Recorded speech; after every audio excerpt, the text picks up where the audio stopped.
Hello guys, അപ്പോൾ എല്ലാവർക്കും നമസ്കാരം. SR സിമ്പിൾ വ്ളോഗ്സിൻ്റെ മറ്റൊരു സിമ്പിൾ എപ്പിസോഡിലേക്ക് എല്ലാവർക്കും സ്വാഗതം.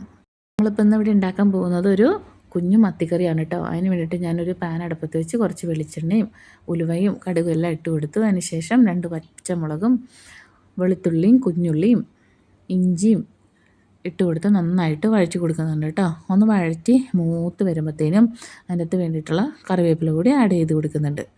അതിനുശേഷം ഇതിനെ നമുക്ക് നന്നായിട്ട് വഴറ്റി കൊടുക്കാം.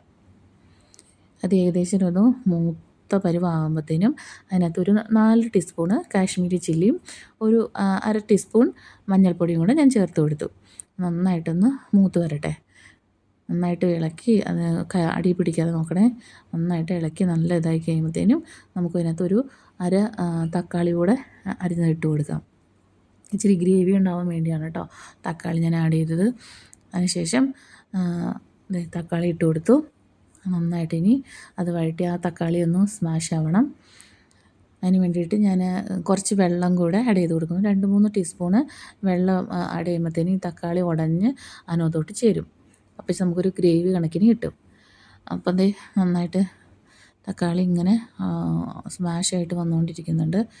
അതാ നമ്മുടെ തക്കാളി റെഡി ആയിക്കൊണ്ടിരിക്കുന്നു. ഓക്കെ, ഇനി നമ്മൾ കുറച്ച് പുളി വെള്ളത്തിലിട്ട് വെച്ചിട്ടുണ്ട്. കുടപ്പുളിയാണ് ചേർത്ത് കൊടുക്കുന്നത്. കുടപ്പുളി ഞാൻ വെള്ളത്തിലിട്ട് വെച്ചിട്ടുണ്ട്. ആ പുളിയും കൂടെ ചേർത്ത് നമുക്ക് ഒഴിച്ചു കൊടുക്കാം.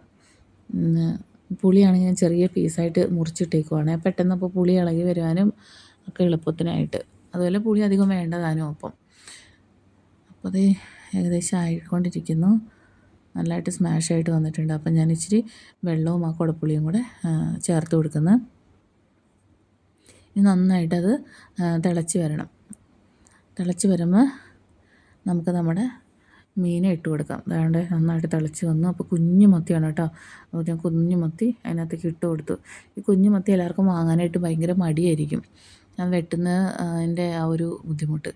അപ്പോൾ അതിന് വേണ്ടിയിട്ട് ഒരു സിമ്പിൾ ടിപ്സാണ്. നമ്മൾ മത്തി എടുത്തിട്ട് നല്ല കല്ലുപ്പ് ഉണ്ടെങ്കിൽ അത് നന്നായിട്ട് അത് ഉരച്ച് കഴിയുമ്പോഴത്തേനും കുഞ്ഞു കുഞ്ഞ് ചെതമ്പലൊക്കെ പോകുന്നതായിരിക്കും. പിന്നെ നമുക്ക് ഈസി ആയിട്ട് കഴുകി തല വെട്ടി ഇങ്ങ് മാറ്റിയെടുക്കാം.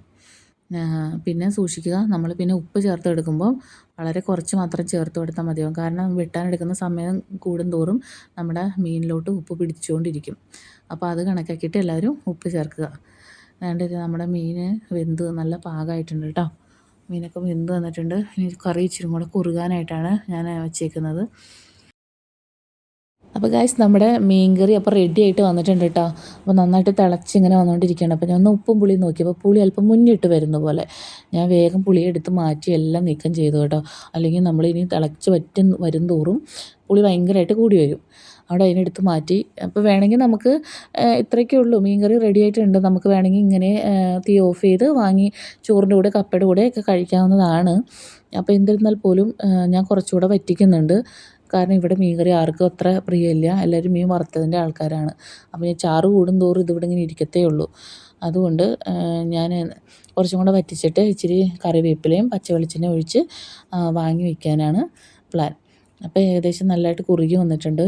ഞാൻ കറിവേപ്പിലയും പച്ചവെളിച്ചെണ്ണയൊക്കെ ചേർത്ത് കൊടുക്കാൻ പോവാണ്. അപ്പോൾ നമ്മുടെ സിമ്പിൾ വ്ളോഗ് ഇന്നത്തെ ഇത്രയേ ഉള്ളൂ കേട്ടോ. അപ്പോൾ ഇഷ്ടപ്പെട്ടെങ്കിൽ എല്ലാവരും ലൈക്ക് ചെയ്ത് ഷെയർ ചെയ്ത് സബ്സ്ക്രൈബ് ചെയ്ത് സപ്പോർട്ട് ചെയ്യണേ. അപ്പോൾ വീണ്ടും ഒരു നല്ല സിമ്പിൾ വ്ളോഗുമായിട്ട് വരുന്നവരെ എല്ലാവർക്കും bye bye. Thanks for watching.